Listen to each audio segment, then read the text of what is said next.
Shalom saudara-saudari yang terkasih di dalam nama Tuhan Yesus Kristus. Semoga saudara-saudari selalu dalam lindungan Tuhan kita Yesus Kristus dimanapun kita berada. Baiklah, sebelum kita mendengarkan firman Tuhan, terlebih dahulu kita bersatu di dalam doa. Tuhan Yesus yang baik, Bapa kami yang berkuasa, kami bersyukur atas penyertaan Tuhan di sepanjang hari ini, atas hidup kami, atas perlindungan yang Tuhan tetapkan dimanapun kami berada saat ini. Tuhan Yesus, sebelum kami mendengarkan sebagian dari suara dan firman Tuhan, biarlah terlebih dahulu Engkau bertata berhadirat, mengurapi kami, sehingga kami mengerti apa yang menjadi kehendak dan tujuan Tuhan dalam kehidupan kami. Terima kasih Tuhan, berhadiratlah Engkau atas firman-Mu. Haleluya. Amin.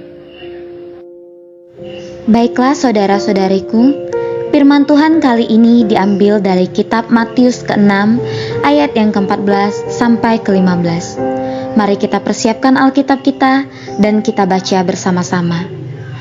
Karena jikalau kamu mengampuni kesalahan orang, Bapamu yang di surga akan mengampuni kamu juga. Tetapi jikalau kamu tidak mengampuni orang, Bapamu juga tidak akan mengampuni kesalahanmu. Baiklah saudara-saudariku, dari ayat yang telah kita baca, mengatakan bahwa jikalau kita mengampuni kesalahan orang, maka Bapa kita yang ada di surga juga akan mengampuni kita. Mungkin di dalam hidup, seringkali kita disakiti oleh orang lain, seringkali perbuatan mereka itu sangat melukai hati kita, perkataan, cara pandang, yang terkadang membuat kita merasa dongkol, membuat kita merasa hilang damai sejahtera. Semua orang pasti pernah mengalami itu. Tapi kembali kita lihat bahwa Tuhan mengatakan ketika orang lain menyakiti kita, ketika kita disakiti, dilukai, Tuhan mau kita untuk mengampuni. Kadang itu tidak mudah untuk mengampuni orang lain. Apalagi ketika orang itu berkali-kali melakukan hal yang sama, menyakiti kita tanpa memikirkan perasaan kita. Itu sangat sulit saudara-saudariku. Saya juga pernah mengalaminya. Kita semua pernah mengalaminya. Bahkan terkadang kita melihat orang itu seperti ada kebencian yang dalam. Seperti ada rasa ingin membalas. Terkadang kita bertanya, apa salah kita? Mengapa orang itu memperlakukan kita seperti itu? Tahukah saudara-saudari, kita juga perlu mengoreksi diri. Kadang bukan hanya orang lain yang menyakiti kita. Mungkin kita juga pernah menyakiti orang lain, atau mungkin kita juga pernah menyakiti hati Tuhan sendiri. Pernah suatu ketika, saya memiliki orang terdekat dalam hidup saya. Sangat dekat, namun orang itu pula juga yang menyakiti saya, mengecewakan saya berulang kali, sehingga timbul rasa tidak suka, timbul rasa dongkol, terkadang ingin membalas. Tapi saudara-saudariku, boleh kita ingat ke belakang, kita ingat kembali bahwa ada satu pribadi yang dulu datang ke dunia. Dia menyerahkan hidupnya, nyawanya untuk disalibkan, untuk sebuah pengampunan bagi manusia. Dan pribadi itu sendiri adalah Tuhan Yesus. Tuhan Yesus yang sudah datang ke dunia. Dia meninggalkan kemuliaannya. Dia turun meninggalkan tata kemuliaannya yang ada di surga, demi untuk mengampuni kita saudara-saudariku. Jadi ketika orang lain menyakiti kita, ketika kita dilukai, dikecewakan dengan orang terdekat sekalipun, kita boleh mengingat kembali bahwa kita juga hidup karena kasih karunia yang daripada Tuhan. Terkadang memang berat, sulit rasanya. Apalagi lukanya sudah terlalu dalam. Apalagi terkadang ada banyak juga yang disakiti dengan keluarga sendiri, dengan orang tua, dengan sahabat, dengan orang yang kita percayakan. Kita dihancurkan. Itu sangat sulit rasanya untuk mengampuni. Sulit sekali. Rasanya kita tidak terima Bahkan kadang kita ingin membalas sebagai manusia. Sebagai manusia biasa kita lemah, kita ingin membalas. Tapi terkadang kita berpikir lagi, saudara-saudariku. Ketika kita melakukan hal yang sama, ketika orang lain menyakiti kita kembali menyakiti. Tidak ada perbedaan antara kita dengan mereka. Kita sama-sama menjadi orang yang tidak taat pada firman Tuhan. Sementara firman Tuhan mengatakan, jika kita mengampuni orang lain, maka kita akan diampuni oleh Tuhan. Tetapi jika kita tidak mengampuni orang lain, maka Tuhan tidak akan mengampuni kita, saudara-saudariku. Kita tidak punya hak sama sekali untuk membenci orang, saudara-saudariku. Kita tidak punya hak sama sekali untuk membalas setiap perbuatan orang dalam hidup kita. Karena apa?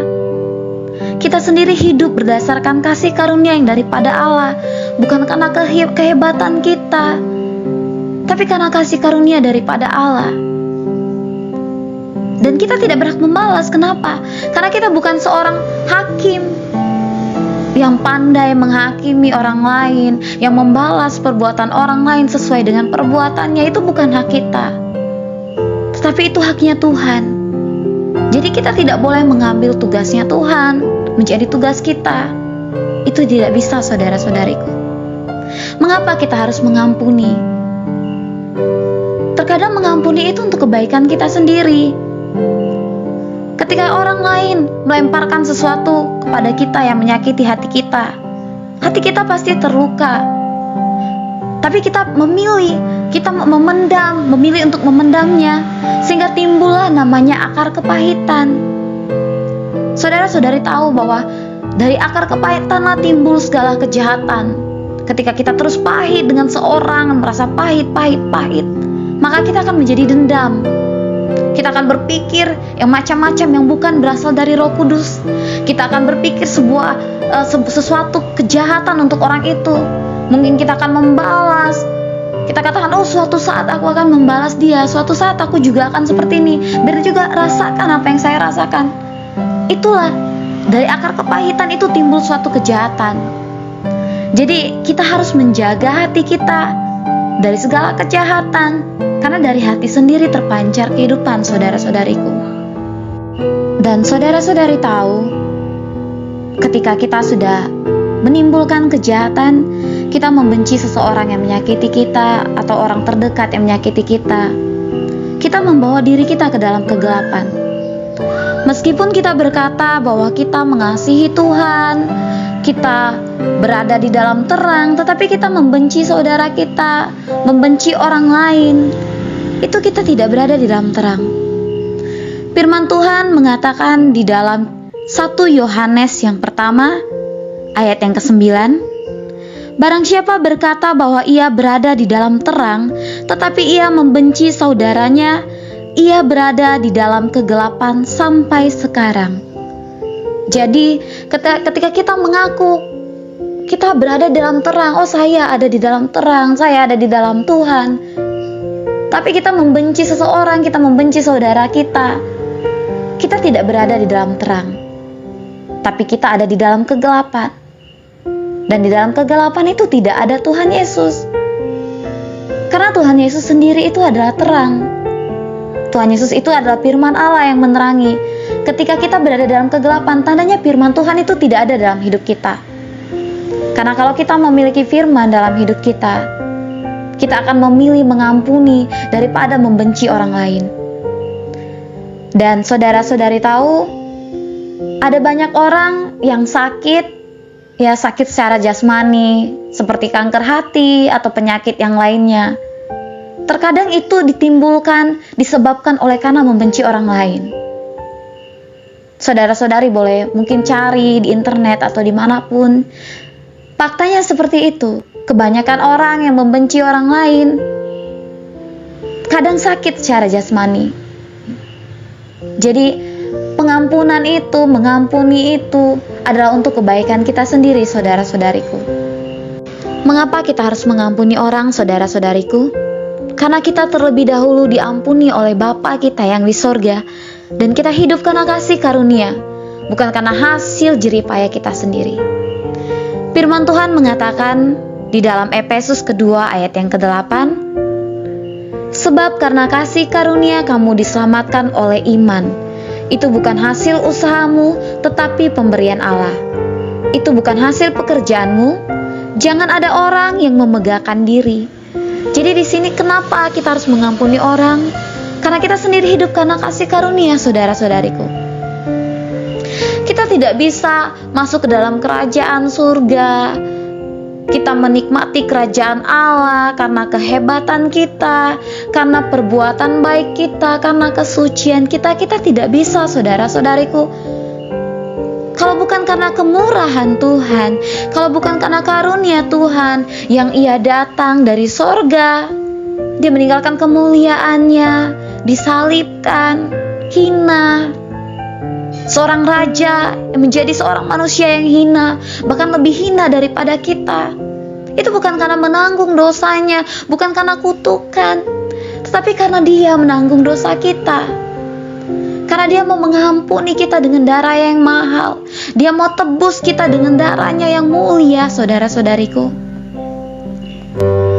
Jadi kita tidak bermegah diri. Kita tidak bisa mengatakan, aku hebat, aku suci. Tidak bisa. Kita hidup karena kasih karunia. Karena Tuhan sendiri yang datang menebus kita, mengampuni kita. Seorang raja yang mulia datang ke dunia mengampuni kita, menebus dosa kita. Kita tidak punya hak untuk mengatakan orang lain tetap bersalah kepada kita. Kita tidak punya hak itu, saudara-saudariku. Kita hanya manusia biasa yang hidup karena kasih karunia Allah yang sudah menebus kita. Itu sebabnya Tuhan katakan kita harus mengampuni orang lain. Karena Bapa terlebih dahulu sudah memberikan kasih karunia-Nya kepada kita. Dan ketika kita diampuni, kita berbahagia, saudara-saudariku. Kita sangat berbahagia ketika Tuhan mengampuni kita. Bukankah seperti itu? Mazmur 32 ayat yang kedua mengatakan, berbahagialah manusia yang kesalahannya tidak diperhitungkan Tuhan, dan yang tidak berjiwa penipu. Ya, saudara-saudariku. Jadi ketika Tuhan mengampuni kita, tentu kita sangat berbahagia. Itu patut kita mengampuni orang. Itu sebabnya kita harus mengampuni orang lain.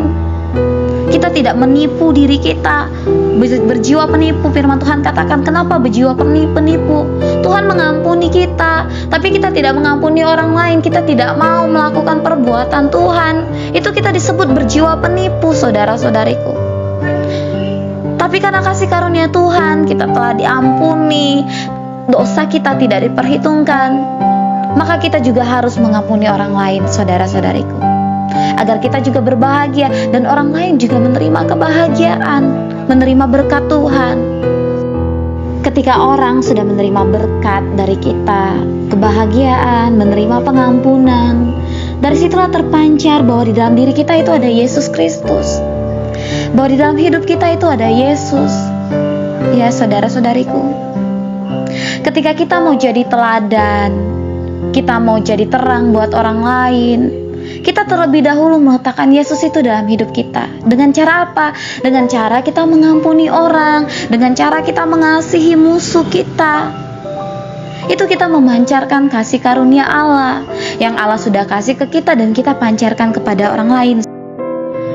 Coba saudara-saudari bayangkan, ketika orang lain ingin datang kepada Tuhan, tapi dia melihat sikap kita yang terkadang keras, membenci orang, tidak mengampuni orang, membalas kejahatan dengan kejahatan, kita menjadi sandungan, saudara-saudariku.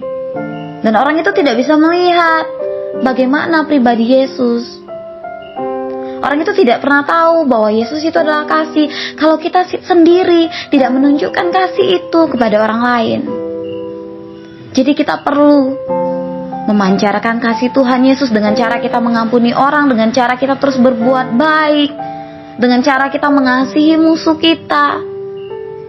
Firman Tuhan mengatakan di Matius yang kelima ayat yang ke-44, tetapi aku berkata kepadamu, kasihilah musuhmu dan berdoalah bagi mereka yang menganiaya kamu.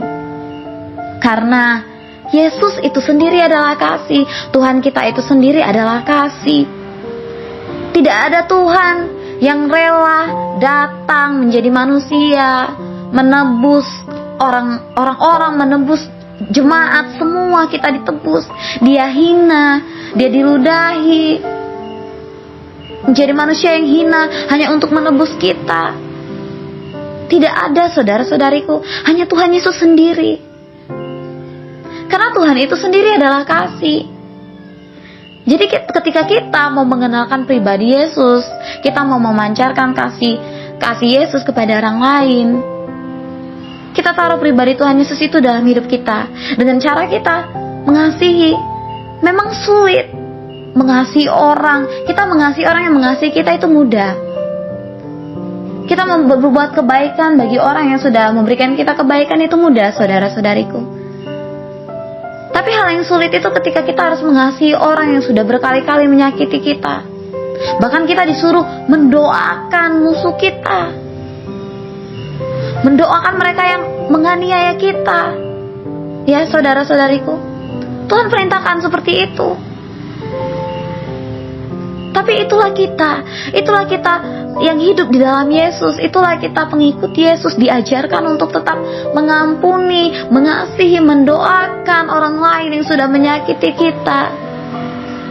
Dari situlah terpancar bahwa Yesus itu ada dalam hidup kita. Dan orang lain pun akan melihat kemuliaan Tuhan Yesus itu semakin bersinar. Orang lain pun semakin datang untuk mengenal Tuhan. Ketika semuanya terasa sulit, saudara-saudariku, ketika semuanya terasa susah, sangat sulit untuk melepaskan pengampunan, untuk melepaskan kebencian, karena sudah dongkol sekali, sudah terlalu lama dipendam.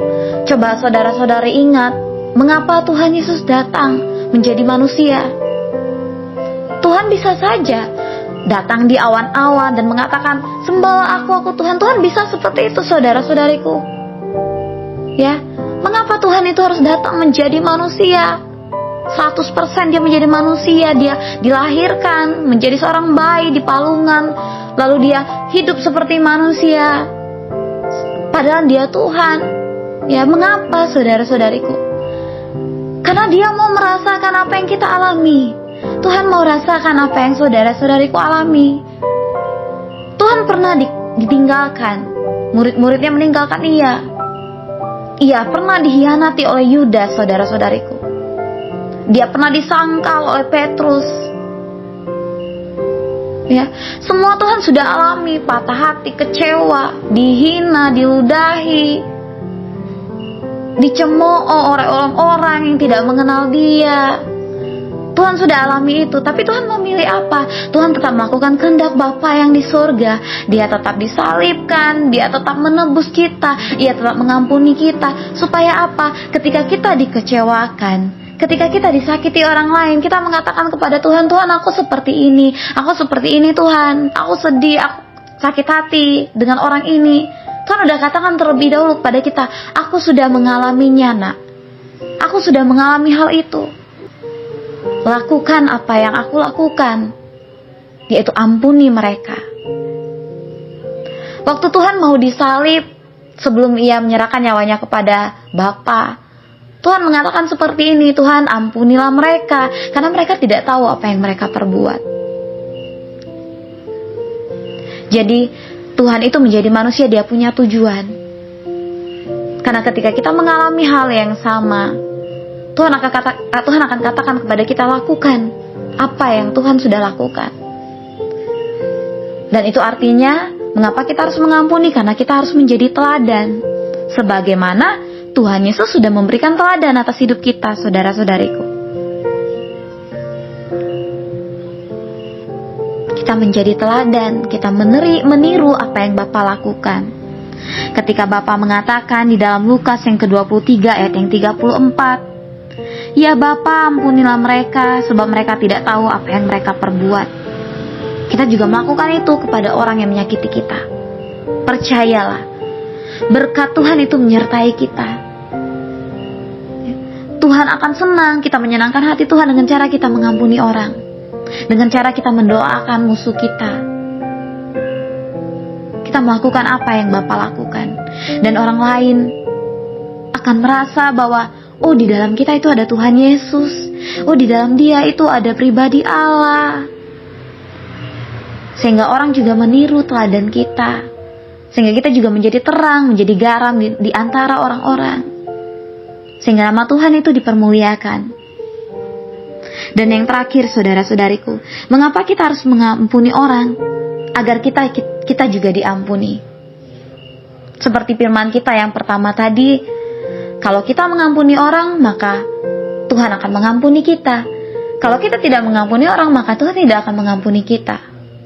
Jadi kalau kita mengampuni orang lain, kita juga diampuni. Itulah sebabnya mengapa kita harus mengampuni orang. Kita membebaskan diri kita sendiri dari akar kejahatan. Kita membebaskan diri kita sendiri dari kepahitan. Hidup kita diberkati oleh Tuhan ketika kita mengampuni orang. Saudara-saudariku, saya pernah disakiti sama orang, dikecewakan oleh orang lain, sangat sakit, sulit sekali. Tidak mudah, tidak langsung dalam sehari saya mengampuni orang itu, saya langsung membebaskan segala macam. Dulu masih hidup di dalam manusia daging kita itu lemah, saudara-saudariku. Jadi saya sangat sulit mengampuni orang itu, kayak seperti Tuhan, aku nggak bisa, dia sudah menyakiti aku nih Tuhan. Ya, tapi lewat Roh Kudus yang membantu saya, Roh Kudus terus mendorong saya, ayo ampuni, itu untuk kebaikanmu. Doakan dia. Saya memilih, saudara-saudari, saya memilih untuk mendoakannya. Saya katakan, Tuhan berkati orang ini, Tuhan berkati dia, aku mengampuni dia Tuhan. Dan saudara-saudari tahu apa yang terjadi? Tuhan memberkati saya. Lewat begitu banyak kebaikan, lewat begitu banyak kasih karunia, lewat begitu banyak kasih yang Tuhan salurkan untuk saya melalui orang-orang sekitar. Itu dari dampak kita mendoakan musuh kita. Ketika kita melemparkan berkat kepada orang lain, Tuhan itu melemparkan berkat kepada kita. Tetapi ketika kita mengutuki orang lain, maka kutuk itu ada dalam diri kita, saudara-saudariku. Jadi saya mau katakan kepada saudara-saudari, dimanapun kita berada saat ini, apapun yang kita alami, siapapun yang menyakiti kita, mari kita lepaskan pengampunan. Mari kita doakan musuh kita. Kita ampuni mereka, kita lepaskan diri kita dari segala kepahitan, dari segala kesakitan. Mungkin saya tidak tahu seberapa dalam lukamu, seberapa dalam kecewamu, seberapa dalam sakit hatimu dari orang lain, yang sudah diperbuat orang lain yang menyakiti engkau. Seberapa begitunya kecewanya kamu terhadap orang lain. Tapi ampunilah saudara-saudariku. Doakan. Percayalah bahwa Tuhan itu menyertai engkau, bahwa Tuhan itu juga akan memberkati engkau. Tuhan akan memberkati kita di setiap jalan kita. Ketika kita mau mengampuni orang lain, kita membebaskan diri kita sendiri. Karena ketika kita melepaskan pengampunan, di situ ada Tuhan dalam hidup kita. Disitulah Tuhan akan memberkati kita. Jadi mari kita lepaskan pengampunan. Malam ini saudara-saudari boleh berdoa di rumah masing-masing. Katakan, Tuhan, aku mengampuni dia. Tuhan, aku melepaskan pengampunan. Bebaskan diri kita sendiri dari akar kepahitan. Karena akar kepahitan itu hanya timbul dari si jahat, bukan dari Tuhan Yesus. Tidak sulit, saudara-saudariku, ketika kita meminta bantuan Roh Kudus untuk mengampuni orang lain. Mari kita mengampuni orang yang bersalah kepada kita. Apapun yang ia perbuat di masa lalu, apapun yang ia lakukan kepada saudara-saudariku, tetap ampuni, tetap kasihi dia, tetap berkati dia, dan doakan dia. Maka Tuhan ada di pihak kita. Baiklah saudara-saudariku, demikian renungan kita hari ini. Sebelum kita akhiri, mari kita bersatu dalam doa. Bapa kami yang sangat baik, Tuhan kami yang begitu luar biasa, kami bersyukur atas penyertaan Tuhan, atas kasih setia Tuhan, atas pengampunan yang sudah Tuhan beri bagi kami melalui darah-Mu yang mahal di kayu salib. sehingga kami terbebas dari kutuk, kami terbebas dari dosa. Itu semua karena kemurahan dan kasih karunia Tuhan. Kami bersyukur, kami berterima kasih kepada Tuhan atas itu. Dan sekarang Tuhan, kami mau melakukan tugas yang sudah Tuhan perintahkan kepada kami. Kami mau menjadi teladan Tuhan, kami mau menjadi terang. Kami mau memancarkan kasih karunia-Mu Tuhan, melalui kami mengampuni orang, dengan cara kami melepaskan pengampunan. Ajari kami Tuhan untuk mengasihi musuh kami. Ajari kami Tuhan untuk mengampuni mereka yang bersalah kepada kami, agar kami juga diampuni oleh Engkau. Biarlah firman hari ini yang sudah kami renungkan bersama-sama itu menjadi pedoman dalam hidup kami, sehingga ke depan ketika kami disakiti, kami mengingat bahwa kami hidup karena kasih karunia. Kami mengingat bahwa ada Tuhan dalam hidup kami, dan kami harus menjadi terang, kami harus mengasihi, kami harus tetap mengampuni, agar kami dibebaskan dari segala kepahitan. Ajari kami Tuhan untuk tetap mengasihi ketika kami disakiti. Ajari kami Tuhan untuk tetap mendoakan mereka ketika kami dikutuki. Ajari kami untuk memberkati orang lain ketika kami Tuhan dihina. Karena kami tahu, ketika kami memilih mengampuni orang, kami melepaskan diri dari segala kejahatan. Terima kasih Tuhan, terima kasih Roh Kudus-Mu yang sudah memimpin kami dari awal firman perenungan ini. Biarlah Tuhan, kami boleh melakukannya, mempraktekannya di dalam hidup kami. Berkati setiap kami dimanapun kami berada. Terima kasih Yesus Kristus, terima kasih Bapakku yang baik. Di dalam nama Tuhan Yesus, kami sudah berdoa. Amin.